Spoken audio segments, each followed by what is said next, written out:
যখনই কোনো মাছ কিনে আনুক না কেন বড় মাছ, আমি পিঠের চাক পেটের চাক আলাদা করি আর লেজ মাথা আলাদা রাখি। তো আজকে হচ্ছে পাঙ্গাস মাছের মাথা, লেজ, পেটের চাক কয়েকটা এই সবগুলা ছিল। এই সবগুলা দিয়ে শীতের সবজি দিয়ে দারুণ একখান রেসিপি বানাবো। আপনারা সবাই মনোযোগ দিয়ে আমার রেসিপিটা দেখতে থাকুন, ভিডিওটা স্কিপ না করে। আসসালামু আলাইকুম এভরিওয়ান, আশা করি দূরের কাছে সকলে ভালো আছেন। সকলকে ওয়েলকাম জানাচ্ছি আমার নতুন আরও একটি রেসিপি দেখার জন্য।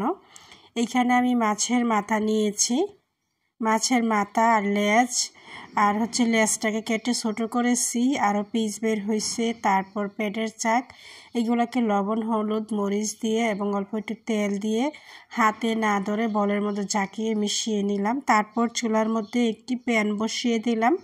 প্যানের মধ্যে রান্নার রেগুলার তেল দিচ্ছি। তেলটা গরম হওয়ার পর এক এক করে মাছের পিস মাথা সব কিছু ভেজে নেব, এপিট উপিট উল্টিয়ে লাল লাল করে।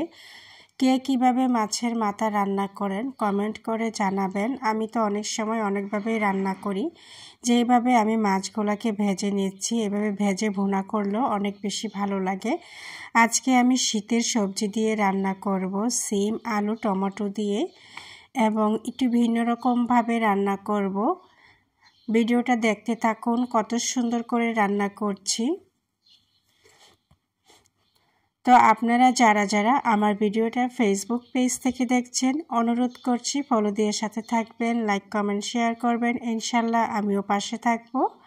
আর যারা যারা আমার ভিডিওটা ইউটিউব থেকে দেখছেন, অনুরোধ করছি আমার চ্যানেলটাকে সাবস্ক্রাইব করে দেবেন এবং পাশে থাকা বেল আইকনে টিপ দিয়ে ওকে করে দেবেন। যখনই আমি রান্নার নতুন কোনো ভিডিও আপলোড করব, আপনার কাছে নোটিফিকেশন চলে যাবে। তো যাই হোক বন্ধুরা, এপিট উপিট উল্টিয়ে মাছগুলোকে ভেজে নিচ্ছি, আর মাছের মাথাগুলো বাকি ছিল ওগুলোকেও দিয়ে ভেজে নেব। আর যেহেতু পাঙ্গাস মাছ পেটের চাকো ছিল, ভালোই তেল উঠেছে মাছ থেকে, এই তেলেই মূলত আমি রান্নাটা করব। আর পাঙ্গাস মাছ খাওয়া আমি ছেড়েই দিয়েছিলাম, মূলত তেলের জন্যই আবার খাওয়া শুরু করেছি। মানে ডাক্তাররা বলে পাঙ্গাস মাছের তেলে নাকি অনেক বেশি উপকার, সেই জন্য খাওয়া। তো মাছ ভাজা প্রায় হয়ে এসেছে, মাছগুলো উঠিয়ে নিচ্ছি।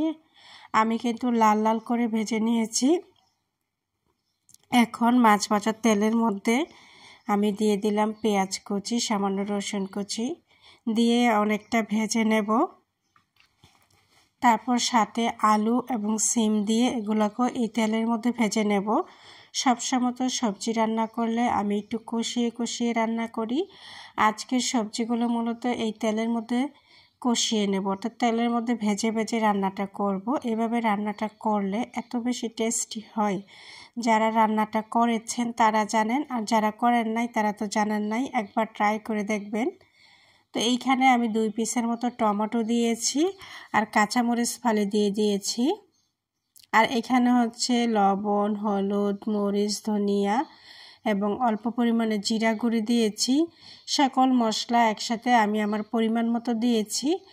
এই রান্নাটা মূলত আমি এবং আমার 2 মেয়ে খাবে, আমার শ্বশুর শাশুড়ি খাবে না, কারণ তারা পাঙ্গাস মাছ খায় না আর সবজি দিয়ে কোনো মাছ খায় না। এটা আমি খাই মাঝে মধ্যে। আমাদের শ্বশুরবাড়িতে যে কোনো মাছই ভুনা করা হয় সুন্দর করে, আর সবজি খাওয়া হয় ছোট চিংড়ি মাছ দিয়ে। তো আমার আবার সবসময় একঘেয়েমি খাবার ভালো লাগে না, আমি সবজি মাঝে মধ্যে মাছ দিয়ে রান্না করি। তো যাই হোক, আমি এখন মাছগুলোকে দিয়ে সবজির মধ্যে কিন্তু একটু পানি দিয়েও কষাই নাই, অল্প পরিমাণে পানি দিয়ে দিচ্ছি যেন সবজিটা মাখো মাখো হয়, মাছ এবং সবজির মশলা একসাথে মিশে যায়, সেই জন্য অল্প পরিমাণে পানি দিলাম। এখন পানি দিয়ে একটু ঢেকে দিয়ে 10 মিনিটের মতো কুক করে নেব।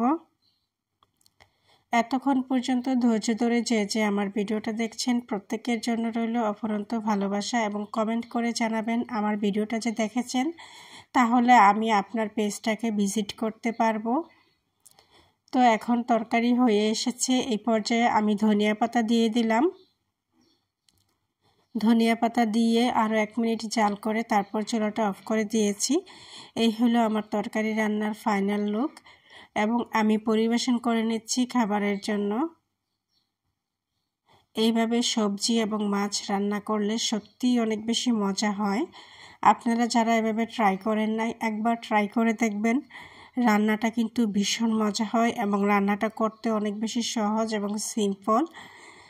তো আমার রান্না কেমন হয়েছে বন্ধুরা, আপনারা কিন্তু অবশ্যই কমেন্ট করে জানাবেন। আজকের মতো আল্লাহ হাফেজ।